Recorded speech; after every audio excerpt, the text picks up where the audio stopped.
అఊదు బిల్లాహి మినష్ షైతానిర్ రజీమ్. నేను శపించబడిన బహిష్కరించబడిన శైతాన్ నుండి రక్షణ పొందటానికి అల్లాహ్ శరణు వేడుకుంటున్నాను.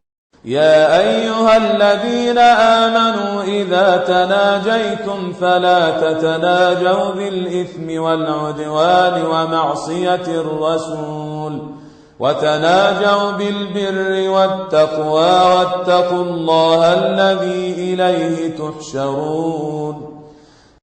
ఓ విశ్వాసులారా, మీరు రహస్య సమాలోచనలు చేస్తే పాపకార్యాలు, హద్దులు మీరి ప్రవర్తించటం మరియు ప్రవక్త ఆజ్ఞలను ఉల్లంఘించటం గురించి కాకుండా పుణ్యకార్యాలు మరియు దైవభీతికి సంబంధించిన విషయాలను గురించి మాత్రమే రహస్య సమాలోచనలు చేయండి.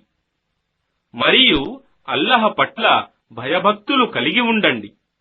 ఆయన సన్నిధిలోనే మీరు సమావేశపరచబడతారు.